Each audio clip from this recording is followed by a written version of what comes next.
1월 1일은 지났지만 우리가 음력으로 따지면 오늘이 설날입니다. 이게 설날 당일이 주일인 경우가 거의 없었던 것 같아요. 그래서 많은 분들이 예배에 참여하지 못했으나 그러나 온라인으로 드리는 모든 분들과 함께 참여하는 모든 분들이 이 말씀 가운데 은혜를 받았으면 좋겠어요. 여러분, 새해가 밝았어요. 이제 새해가 시작되면 사람들이 늘 하는 것 중에 하나가 뭐냐면 소원을 빌죠. 그러니까 처음 뜨는 해를 바라보며 마음의 소원을 여러분들이 품고 소원을 빌기도 합니다. 물론 예수 믿는 우리들은 그렇게 하지 않지만 대부분의 하나님 안 믿는 분들은 새해가 되면 동쪽 바다를 가서 새해 첫날 뜬 해를 바라보며 소원을 빌기도 하고, 또한 돌을 바라보며 소원을 빌기도 하고, 나무를 보며 소원을 빌기도 하고, 여러 가지 마음의 복을 구하는 한 해가 되기도 하죠.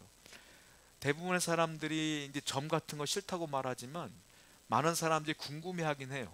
이게 사람들 심리라 내 마음 가운데 있는 내 미래에 대한, 내 인생에 대한 것들을 궁금해하는 것이 사람들의 심리거든요. 그러다 보니까 사람들이 연초가 되면 토종 비교를 보기도 하고, 또한 어떤 사람들은 점을 보기도 하고, 요즘 보니까 인터넷 사주 카페라는 게 있어서 예전에는 인터넷 사주 카페로 자기 사주를 보기도 해요.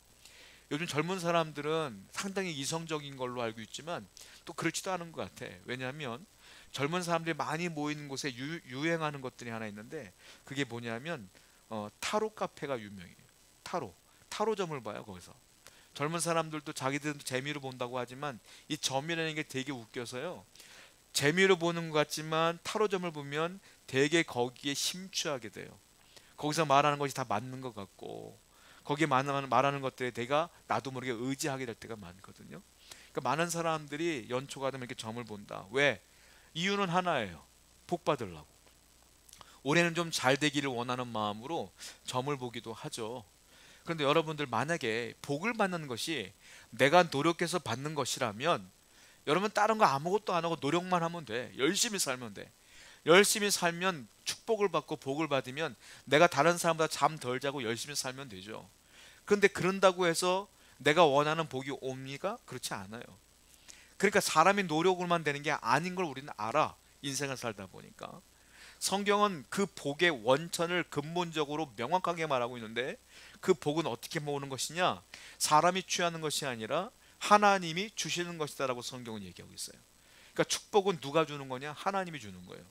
내가 토종 비결이 좋다고 해서, 내가 올해 운세가 좋다고 해서 오는 게 아니라, 내가 한 잠도 못 자고 열심히 일한다고 해서 그 복이 오는 것이 아니라, 그 복은, 축복은 하나님이 주시고자 하는 자에게 주시는 것이다 라는 거예요. 그래서 우리는 어떻게 살아야 되느냐? 할 수 있는 대로 열심히 인생을 열심히 사는 거예요. 노력하며 사는 거예요. 그리고 하나님께 내 인생을 맡기고 열심히 예배하며 기도하며 사는 거예요. 그러면 하나님께서 때가 되면 우리에게 복을 주시는 것이다 라는 거예요. 자, 그런데 하나님께 복을 주시는 방법이 하나 있어요. 그게 뭐냐? 하나님을 기쁘게 해드리면 돼. 이게 정답이에요.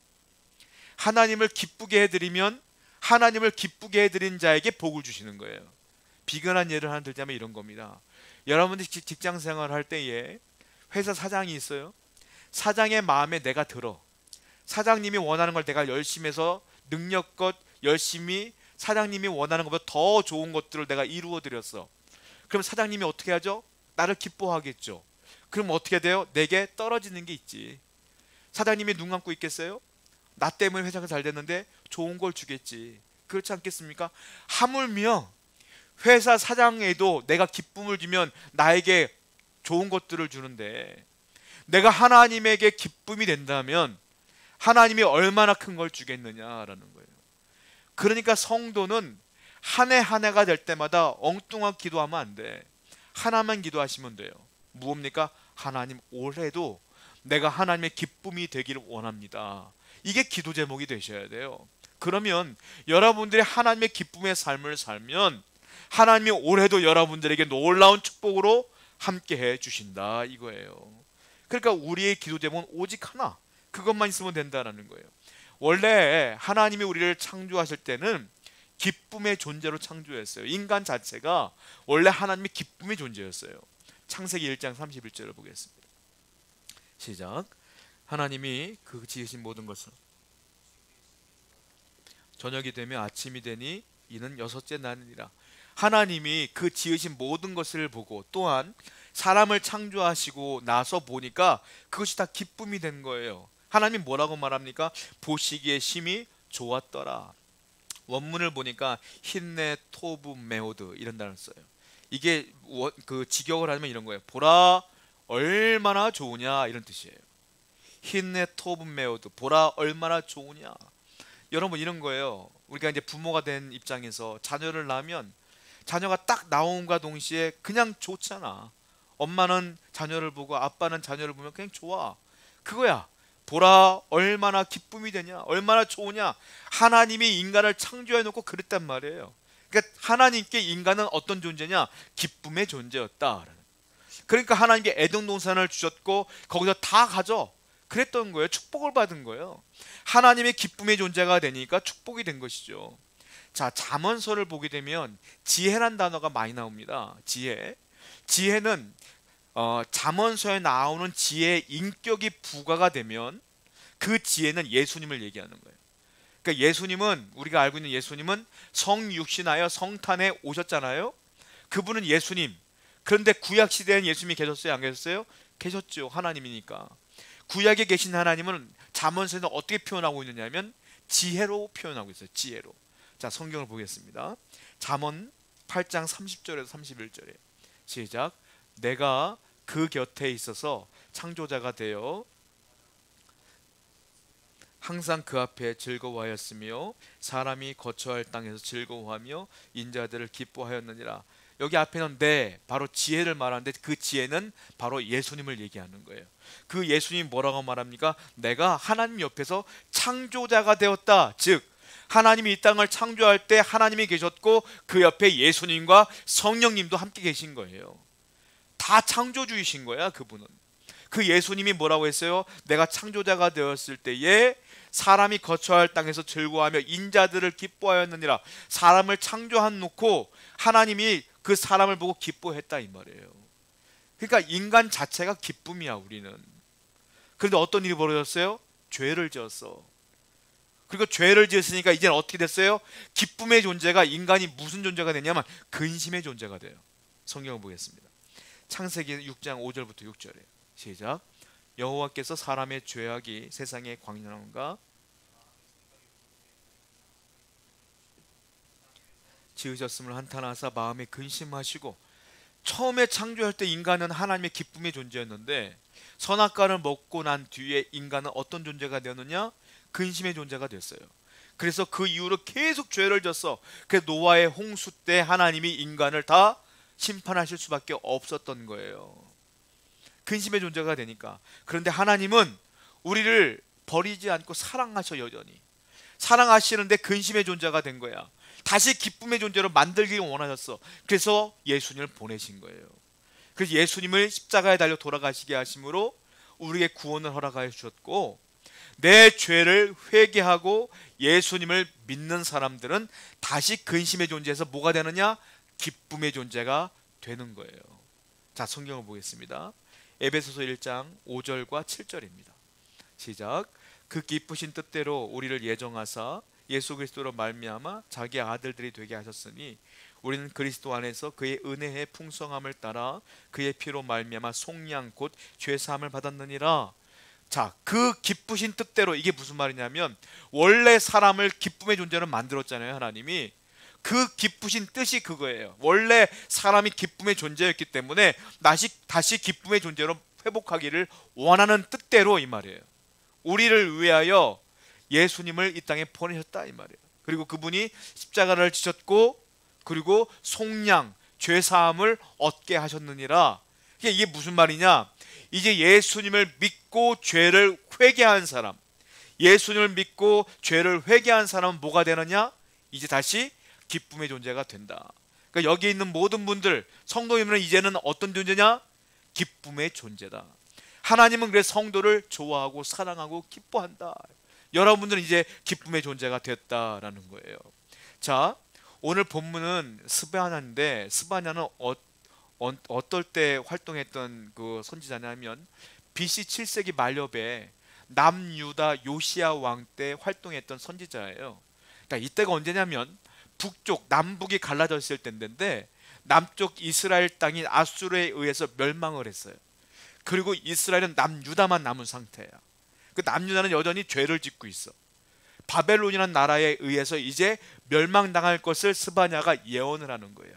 우리도 멸망당할 것이다. 그런데 하나님은 스바냐에게 뭐라고 말하냐면 멸망당한 것으로 끝나는 것이 아니라 바벨론에서 다시 포로로 있다가 돌아오게 될 것이니라, 구원받게 될 것이니라, 회복될 것이니라까지도 하나님은 말씀하신 거예요.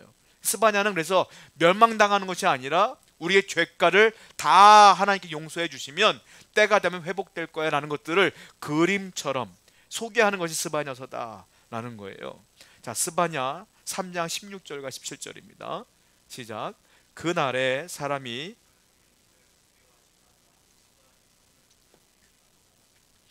여호와가 너희 가운데 계시니 그는 구원을 베푸실 전능자이시라.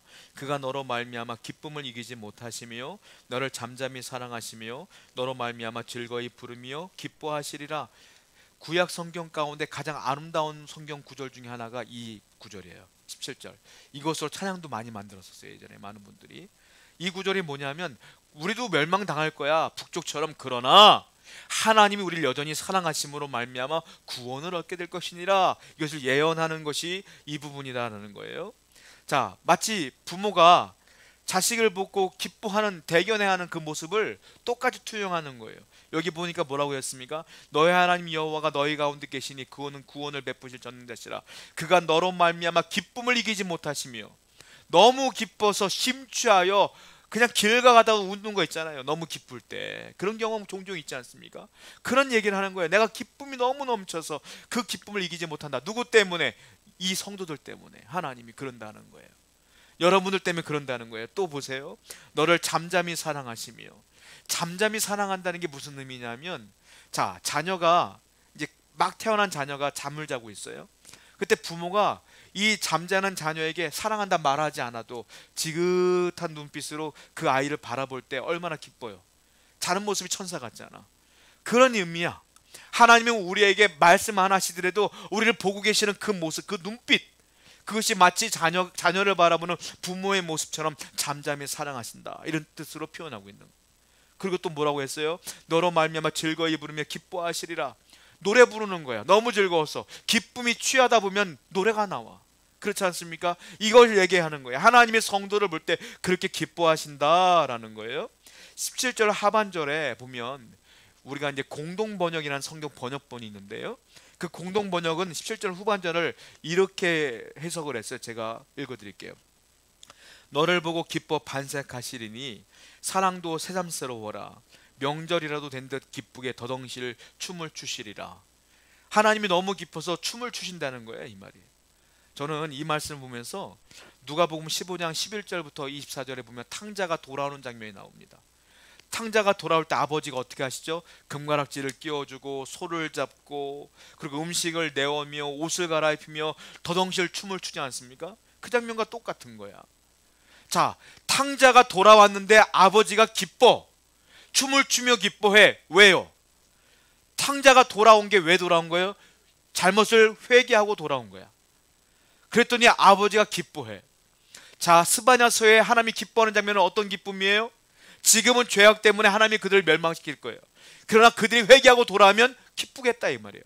즉 하나님의 기쁨은 뭐냐면 죄를 회개한 사람들을 기뻐한다 이겁니다. 회개하면 기뻐한다 이 말이에요.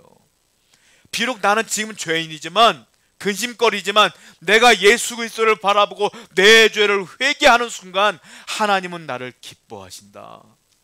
더덩실 춤을 추며 기뻐하신다라는 거예요. 그러니까 성도들은 하나님의 기쁨의 존재야. 왜? 우리는 회개하여 예수를 믿었기 때문에. 여러분들은 비록 삶을 살면서 죄를 짓지만 하나님은 여러분들의 죄를 일거수일투도 다 알고 있어. 그러나 너희 죄졌지 이러지 않아. 왜? 인간의 연약함을 아셔. 하나님은 큰 것을 보는 거야. 뭐요? 내가 예수를 믿음으로 내 옛날 죄를 회개하고 지금 예수를 믿고 있는 것 자체, 그것으로 기뻐하셔. 그냥 그 기쁨을 주신다는 거예요. 그런데 문제가 있어요. 자, 부모가 자녀를 낳으면 그 자녀를 낳자마자 기뻐, 너무 행복하단 말이야. 부모는 다 기뻐. 근데 그 자녀가 성장해 나가는데 성장이 멈추면 기뻐요? 그때부터 근심이야. 자녀는 커야 돼. 그렇지 않습니까? 자, 자녀를 키워놨더니 이놈이 직장생활도 안 가고 백수로 평생을 놀고 먹으면 부모가 그 자녀를 기뻐하겠어요? 아니지. 근심거리지. 그러니까 여러분들은 예수를 믿고 기쁨의 존재가 된 거야 지금. 근데 이제부터는 어떻게 되겠어요? 성숙해져야 돼. 성장해야지. 그래야지 계속 기쁨의 존재가 되는 거예요. 우리가 예수 믿고 딱 구원받고 끝, 이제부터 내 마음대로 살아, 이러면 근심거리가 된다는 거예요. 그러니까 성도는 어떻게 살아야 되느냐? 계속적으로 성숙해지며 믿음이 성장해 나갈 때 하나님이 우리를 기뻐하신다. 이걸 뭐라고 말하냐? 하나님의 효자 성도가 된다. 부모에게 효를 베풀어야 될 거 아니에요. 효자가 되고 효녀가 돼야지. 하나님께 효자 효녀가 되는 건 하나뿐이 없어요. 성장해 나가는 거예요. 그럴 때 하나님 우리를 기쁘게 한다. 그러면 하나님이 구체적으로 어떤 사람을 기뻐하시느냐? 성도들 중에서 어떤 사람, 그냥 예수 믿고 땡 이게 아니라 계속적으로 이런 삶을 기뻐하시는데 누구냐? 첫 번째, 예배를 소홀히 여기지 아니하며 예배를 중요하게 여기는 예배자, 예배의 삶을 사는 사람을 기쁘게 여기신다. 성도는 그러면 평생을 예배자의 삶을 살아야 돼요. 자, 에베소 1장 5절부터 6절입니다. 시작. 그 기쁘신 뜻대로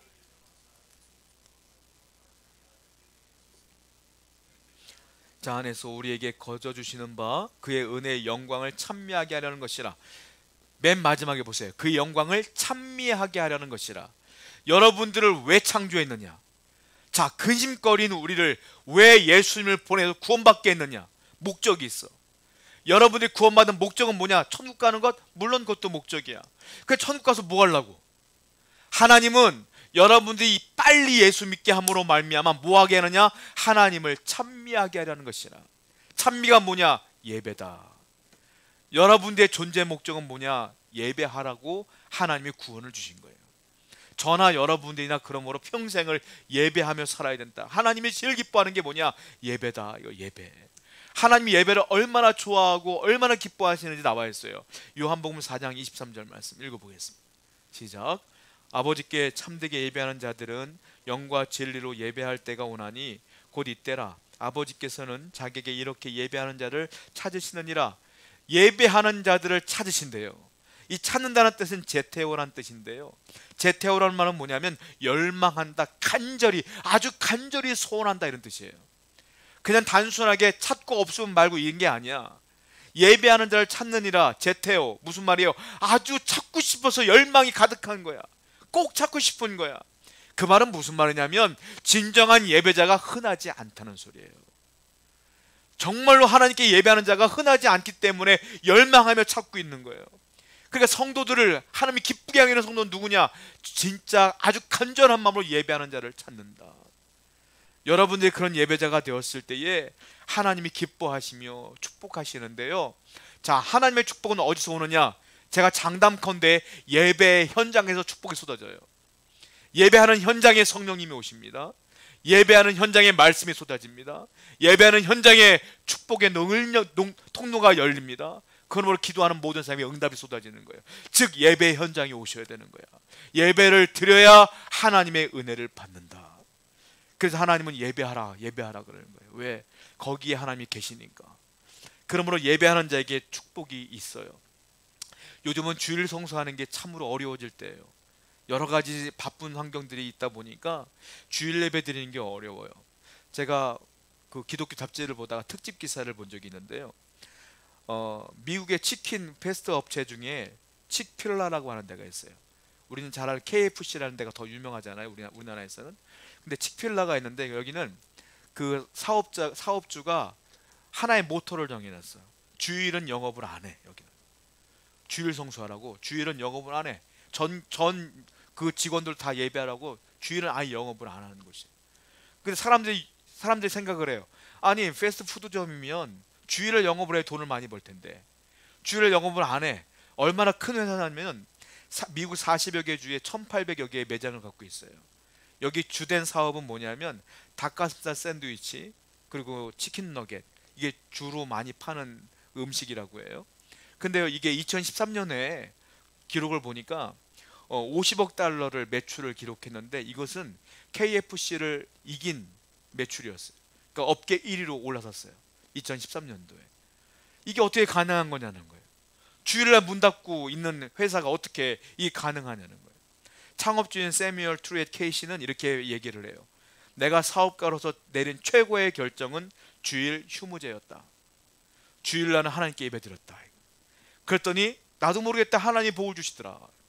여러분, 주일 성수하는 자에게는 당장은 손해가 트죠. 하나님의 축복이 있어요. 반드시 있어요. 믿으시기 바랍니다. 그러므로 하나님이 요구하시는 게 뭡니까? 우리에게 예배자가 되라. 평생을, 올 한 해 평생을 예배자가 되면 하나님이 여러분들에게 놀라운 축복을 주실 줄로 믿습니다. 자, 하나님께 어떻게 기쁨을 드릴까요? 두 번째는 하나님의 말씀에 순종하는 삶을 살아야 돼. 그런 사람에게 축복을 주신다. 자, 순종을 잘했던 사람이 있어요. 하나님의 기쁨이 됐던 사람이 있어. 누구냐? 구약 성경을 보면 에녹이 등장을 하는데 에녹을 한번 볼까요? 창세기 5장 24절 말씀이에요. 읽어봅니다. 시작.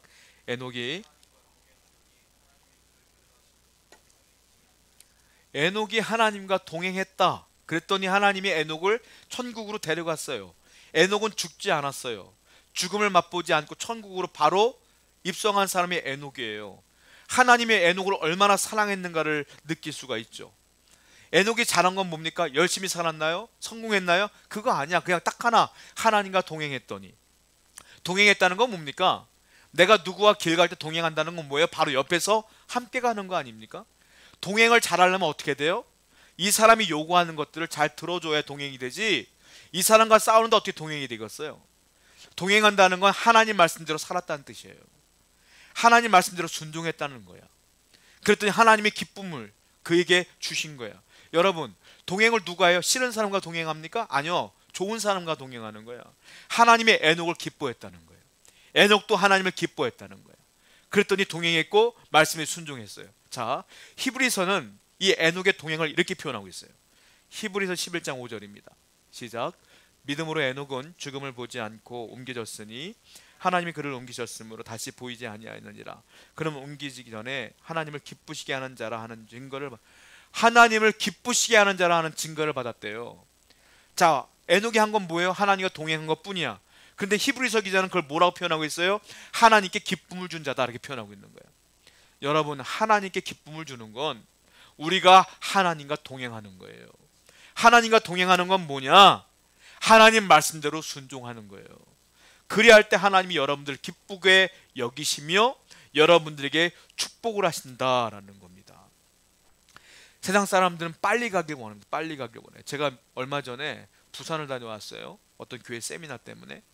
제가 갔는데 시작 시간하고 딱 맞게 도착할 것 같아. 지하철에 내리자마자 달렸어요. 달렸는데 택시가 한 대 있더라고요. 택시를 탔어요. 제가 마음이 급하다 보니까 그 길을 따라 쭉 올라가면 언덕길이 나오고 언덕 위에 그 교회가 있거든요. 제가 그래서 택시 타자마자 기사님, 급한데 좀 빨리 좀 가세요. 그냥 쭉 가시면 됩니다. 이렇게 설명해 드렸더니 기사님이 바로 출발을 했어요. 한참을 가고 있는데 기사님이 저한테 물어요. 근데 어디 가시는데요? 저한테 묻더라고요. 제가 말씀 안 드렸나요? 그러니까 그냥 빨리 가라고만 가고만 있어요. 그러니까 아, 죄송합니다. 제가 어느 교회에 가고 있으니까 쭉 가시면 나와요. 아, 그 교회요? 알아요? 하고 쭉 가셨거든요. 제가 그때 얼마나 민망했는지 몰라요. 제가 마음이 급하니까 목적지를 설명하지 않고 그냥 빨리 갑시다 이렇게만 했나 봐요. 여러분, 인생은 길 찾기야, 쉽게 말하면. 근데 빨리 가는 게 중요한 게 아니에요. 어떻게 해요? 제대로 바른 길로 가야 되거든. 빨리 가서 엉뚱한 길로 가면 어떻게 할 거야? 바른 길로 가는 방법이 있어요. 뭡니까? 제대로 인생을 잘 아시는 분 따라가면 돼. 그분이 누구예요? 우리 하나님이시지. 하나님과 동행하는 사람이 바른 길로 잘 가는 거거든. 에녹이 하나님과 동행했다는 건 바른 길로 잘 갔다는 거예요. 그 말씀은 무슨 말이냐? 자, 이 말씀이에요. 요한 3서 1장 2절부터 4절입니다. 한번 읽어보겠습니다. 시작. 강건하기를 내가 간구하노라. 형제들이 와서 내게 있는 진리를 증언하되 네가 진리 안에서 행한다 하니 내가 심히 기뻐하노라. 내가 네 자녀들이 진리 안에서 행한다함을 듣는 것보다 더 기쁜 일이 없도다. 자 보세요. 네가 진리 안에서 행한다 하니 내가 심히 기뻐하노라. 네가 진리 안에서 행한다는 말은 무슨 말이냐면 말씀 안에서 행한다고 들으니 내가 기쁘다 이 말이에요. 자, 이 말씀 안에서 행한다는 게 뭐냐? 이게 하나님과 동행하는 거예요. 왜? 아까 내가 뭐라고 말씀드렸어요? 예수님은 구약시대는 뭐로 계셨다? 말씀으로 계셨다. 즉 말씀 안에 행한다는 건 말씀에 순종한다는 것이고, 말씀에 순종한다는 건 하나님과 동행한다는 것인데, 그런 사람을 하나님이 기뻐하시는데 2절 보니까 뭐라고 했어요? 사랑하는 자여 네 영혼이 잘됨 같이 네가 범사에 잘되고 강건하기를 내가 간구하노라. 이건 축복 기도가 아니에요. 내가 기원한다, 네가 잘되기를 기원한다, 이런 뜻으로 말하는 게 아니야 요한이. 이건 무슨 뜻이냐면 네가 진리 안에서 행하면, 말씀대로 순종하면, 하나님과 동행하면 반드시 범사가 잘 될 거야, 하나님이 약속했으니까 라는 확신에 찬 축복 기도인 거예요. 그러니까 여러분들 하나님과 동행하면 뭐가 된다? 축복이 온다. 그거예요. 그 하나님의 기쁨을 드리는 것 중에 하나가 예배요, 바로 순종인데, 그렇게만 살면 하나님이 여러분들에게 복을 주시고 남는다 이거죠. 축복받는 길은 이것뿐이 없어요. 자, 또 한번 볼까요? 잠언 14장 12절 말씀입니다. 시작. 어떤 길은 사람이 보기에 바르나, 그래요, 우리가 이렇게 하면 잘 될 거야 라는 길은 어쩌면 잘못된 길일 수 있는 거예요. 그러니까 우리는 어떻게 살아야 돼요? 사망의 길로 말고 하나님께서 원하시는 길로만 가야죠. 그럼 어떻게 돼요? 말씀대로 살 수밖에 없는 거예요. 그럴 때 복이 온다. 세 번째는 어떻게 되느냐? 그러면 예배자로 살면 복을 주시고요, 말씀에 순종하면 복을 주셔요. 세 번째 어떤 사람에게 복을 주시느냐면, 우리는 성도는 하나님의 대리자입니다. 예수 믿지 않는 사람들이 하나님을 직접 못 봐요. 말씀을 읽고 예수 믿는 게 아니야. 누구를 통해 예수 믿어요? 우리의 삶을 통해 예수를 믿어요. 저 사람이 예수를 믿는데 저렇게 변했구나 라고 그들이 바라보며 교회 가고 싶은 마음이 생기는 것이지, 여러분들의 삶이 엉망이면 예수를 믿기 어렵잖아요. 그러니까 우린 누구냐? 하나님의 대리자야. 그러니까 무슨 말이냐? 어떻게 살아야 복을 받느냐? 하나님의 대리자처럼 하나님의 말씀대로 하나님의 영광 가운데 헌신하며 하나님의 손과 발이 되어 삶으로 살아갈 때, 이걸 삶의 예배라 그래요. 삶으로 살아갈 때, 다른 말로 헌신할 때 축복 주신다 이겁니다. 성경 봅시다. 고린도전서 6장 19절부터 20절에 시작. 너희 몸은 너희가 하나님께로부터 받은 바 전인 줄을 알지 못하느냐? 너희는 너희 자신의 것이 아니라 값으로 산 것이 되었으니 그 너희 몸으로 하나님께 영광을. 이제 너희는 너희 것이 아니니까 뭐라고 해요? 그런즉 너희 몸으로 하나님께 영광을 돌리라. 몸으로 영광을 돌리는 게 뭐예요? 헌신하는 거예요. 내 물질도 드리고 내 시간도 드리고 내 건강도 드리며 하나님을 위해 손과 발이 되어 살아가는 것, 그런 사람에게 복을 주신다. 내 인생만을 위해 사는 사람에게 누가 복을 주겠어? 하나님께서. 하나님을 위해 사는 사람에게 복을 주는 거지. 물질도 나를 위해 쓰는 것이 아니라 주님의 영광을 위해 쓰면 그 물질이 배가 되고 세 배가 되고 네가 배가 되고 100배가 되어 하나님이 복을 주시는 것이지. 하나님을 위해 살라 이거예요. 몸으로. 자, 몸으로 사는 게 구체적으로 뭐예요? 히브리서 13장 16절입니다. 시작. 오직 선을 행하되 서로 나누어 주기를 잊지 말라. 하나님을 이같이 제사를 기뻐하니라. 오직 선을 행하는 것이 제사라고 표현하고 있어요. 이거 삶의 예배예요. 그러니까 우리가 하나님을 믿는 사람이라면 선한 자가 되어지고 나누는 자가 되어지고 하나님의 영광 가운데 말씀대로 살아가는 것 자체가 하나님께서 보시는 것이죠. 그리고 또 어떻게 살아야 될까요? 전도하는 거예요. 전도. 하나님 복음을 증거하는 거야. 그런 사람에게 복을 준다. 저는 전도하다가 복 많이 받았어요. 정말로 고난도 많이 받았지만 복도 많이 받았어요. 저는 그때 깨달았어요. 야, 내가 이를 위해 헌신했더니 하나님은 더 많은 것들을 주시는 거라는 걸 많이 깨달았어요. 그래서 저는 학교 다닐 때, 방학 때 자전거 타면서 전도여행 다녔어, 혼자. 하나님의 복을 받으려고. 여러분, 하나님의 복음을 위하여 한 사람 한 사람에게 복음을 전하는 것이 얼마나 큰 일인 줄 아셔야 돼요. 왜? 탕자 한 명이 돌아왔을 때 하나님이 기뻐했잖아요. 올 한 해 여러분들이 10명도 아니야, 단 한 명이라도 좋으니 그들에게 복음을 전하여 우리 교회에 앉혀놨으면 좋겠어요. 여러분, 그럴 때 하나님이 너무너무 여러분들에게 기뻐하실 줄로 믿습니다. 저는 예전에 그 인간극장 같은 그런 TV 프로그램을 보다가 미국 입양아 앨런 니콜스, 한국 명호는 광순이라는 분의 이야기를 본 적이 있어요. 그분이요, 4살 때 엄마에게 버림받아서 홀트 아동복지회를 통해서 미국으로 입양을 가요. 입양을 가는데 하필 입양하신 미국 엄마 아빠가 시각장애냐, 두 분 다. 그러니까 이 광수는 어릴 때부터 불평불만으로 살아가는 거야. 내 친엄마가 날 버렸어. 그리고 입양 부모님도 시각장애인이야. 나는 버림받은 인생이야 라고 늘 살다가 나이를 먹으면서 이 입양 부모님에게 너무너무 감사하는 사건이 벌어져요. 그게 뭐냐면 이 부모님이 교회를 데리고 가기 시작해. 그리고 이분들 때문에 예수님을 만나게 돼, 이분이. 그러고서 인생이 완전히 바뀌어지는 거야. 내가 이 두 분을 만나서 내가 예수님을 만나게 되었구나 라는 마음으로, 너무너무 감사하는 마음으로 나를 버린 친모를 다 용서해주고 마음의 평안을 갖게 되며 한국으로 올 수 있는 기회가 돼서 이분이 오신 거예요. 오신 김에 자기 친모를 찾는 장면이 TV에 나온 거예요. 친모를 막 찾는데 결국 못 찾았어요. 못 찾아서 이분이 다시 미국으로 돌아가는데 마지막 TV 인터뷰를 통해서 이렇게 얘기하더라고요. 저는 너무 깜짝 놀랐어요. 그런 얘기를 방송을 한다는 것 자체가 얼마나 용기 있는지. 자, 이분이 이렇게 얘기해요. 어머니 보고 싶어요. 그때 어머니의 사정이 어쩔 수 없었다는 것을 제가 이해합니다. 그리고 용서합니다. 그리고 어머니 마지막으로 한마디 하고 제가 미국 갑니다. 제발 예수님을 믿으세요. 그리고 떠나더라고요. 저는 그거 보면서 이야, 대단하다. 저는 그분이 가는 곳마다 예수님을 전했을 것 같아. 그리고 지금도 아마 예수님을 위해서 그 엄마를 위해 기도할 것 같아. 여러분, 이러한 삶이 하나님을 기뻐하는 삶이 아니겠느냐. 오로지 이 머리에, 이 가슴 속에는 복음 전파만 있는 거야. 그냥 영혼 전도만 있는 거야. 그렇게 살아갈 때 하나님의 은혜가 있지 않겠느냐라는 거예요. 자, 스바냐 3장 20절 말씀입니다. 읽어보겠습니다. 시작. 목전에서 너희의 사로잡힘을 돌이킬 때에 너희에게 천하 만민 가운데 명성과 칭찬을 얻게 하리라. 여호와의 말이니라. 너희가 비록 멸망당했지만 이제 돌아올게 될 거야. 그때 너희가 내 기쁨이 되었으니 천하 만민에게 칭찬을 받게 될 겁니다. 하나님께서 말씀하시는 거예요. 하나님의 기쁨의 존재가 되면 사람에게 인정받는 자가 된다는 거예요. 또 보세요. 데살로니가 후서 1장 12절 말씀입니다. 시작. 우리 하나님과 주 예수 그리스도의 예수의 이름이 너희 가운데서 영광을 받으시고 너희도 그 안에서 영광을 받게 하나입니다. 너희가 기쁨이 되니까 너희 때문에 하나님이 영광 받는다는 거예요. 그리고 하나님이 영광 받으니까 너희도 영광 받는다는 거예요. 이게 서로 윈윈이야. 한마디로 말하면 여러분들이 하나님의 기쁨의 삶을 살면, 다른 말로 예배의 삶, 순종의 삶, 헌신의 삶을 살면 하나님께 기쁨이 되고 여러분도 기쁨이 되고 하나님께 영광이 되고 여러분도 영광이 된다 이거야. 서로 나도 좋고 하나님도 좋다는 거야. 그러니까 여러분 평생을 이렇게 살아야 되지 않겠느냐.